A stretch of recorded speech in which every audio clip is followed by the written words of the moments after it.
Pois então, um amigo meu, o Matheus Moreira, que acompanha o Cristianismo na Antiguidade, fez uma pergunta super interessante. Quando é que deixaram de aparecer nas Bíblias protestantes os deuterocanônicos?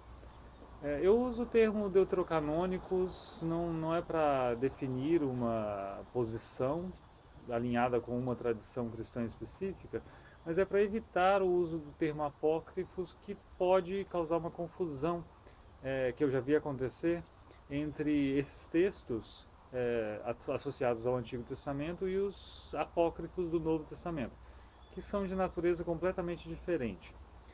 Eu teria que verificar, e já digo que é algo que eu não sei exatamente, pretendo verificar as Bíblias historicamente, quando é que começaram a se imprimir Bíblias protestantes sem os deuterocanônicos. Mas antes disso, acho que é interessante a gente considerar o que disseram os protestantes em suas confissões de fé lá no século XVI, quando a primeira e a segunda geração, durante e depois da Reforma, definiram seus posicionamentos. Entre os reformados é difícil encontrar uma confissão de fé que seja geral, que seja aceita por todos. Então são confissões de grupos mais específicos. Por exemplo, a confissão de fé da Escócia, para a qual John Knox trabalhou, junto com outros teólogos, afirma a autoridade das escrituras, mas não define o que faz parte dessas escrituras. Já a confissão belga é interessante, ela é bem clara. Ela define os livros que são canônicos, como aqueles que hoje fazem parte também, e faziam até então, da Bíblia hebraica, e os livros do Novo Testamento todos.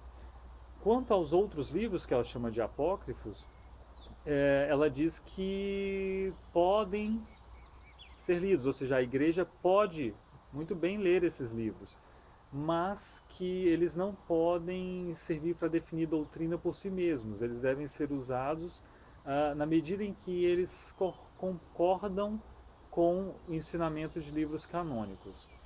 Ah, não lista, no texto que eu encontrei dessa confissão mais antiga, uma impressão de 1566, digitalizada, obviamente, não consta uma lista de quais seriam esses textos, mas não faz tanta diferença, porque é óbvio que se tratariam desses livros deuterocanônicos que circulavam no Ocidente no cânone da Igreja Católica Romana.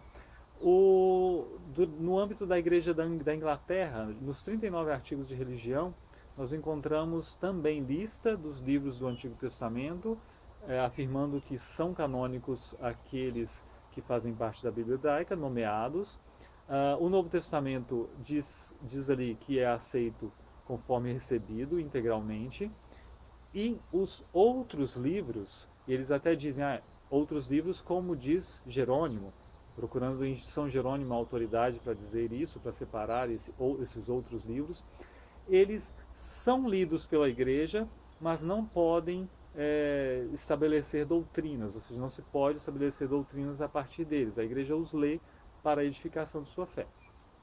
É interessante essa diferença entre a confissão belga e os 39 artigos. Parecem dizer a mesma coisa, mas a confissão belga diz que a igreja pode ler esses livros, enquanto que os 39 artigos dizem que a igreja lê esses livros.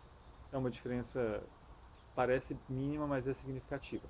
Entre os luteranos, curiosamente, nenhuma confissão de fé até 1580 define qual seria o cânone. Não esclarece o que os luteranos estão entendendo como sendo o cânone das escrituras. Próximo vídeo, pretendo pensar um pouco mais sobre isso a partir de algumas bíblias da época da Reforma, com a ajuda de um colega provavelmente. Um abraço.